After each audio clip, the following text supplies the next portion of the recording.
ঘূর্ণিঝড়ের আঘাতে লন্ডভন্ড যুক্তরাষ্ট্রের মিসিসিপি অঙ্গরাজ্য।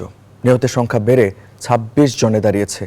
ধ্বংসস্তূপের নিচে আরও আটকে পড়েছেন অনেকেই বলে আশঙ্কা করা হচ্ছে।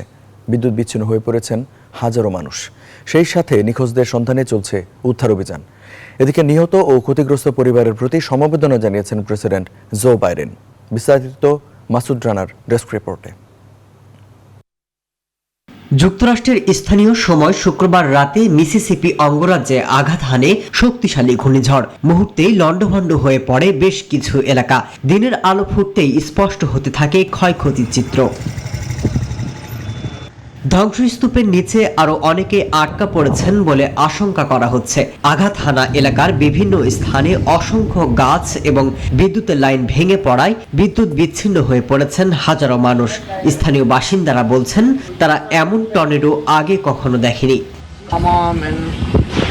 আমার মা ও বাবা বাড়ির ভিতরেই ছিলেন, তারা শুধু চিৎকার করছিলেন। এরপর মুহূর্তে সবকিছু লন্ডভন্ড হয়ে গেল, আমরা সব হারিয়েছি।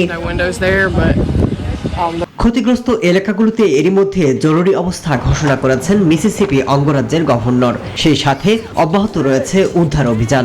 এদিকে নিহত ও ক্ষতিগ্রস্ত পরিবারের প্রতি সমবেদনা জানিয়েছেন প্রেসিডেন্ট জো বাইডেন। সেই সাথে ক্ষয়ক্ষতি মোকাবেলায় প্রশাসনকে দ্রুত পদক্ষেপ নেওয়ার নির্দেশ দিয়েছেন। এদিকে যুক্তরাষ্ট্রের দক্ষিণাঞ্চলের আরও একটি রাজ্যে শক্তিশালী ঝড় আঘাত হানবে বলে আশঙ্কা প্রকাশ করেছেন আবহাওয়াবিদরা। মাসুদ রানা, নিউজ 24।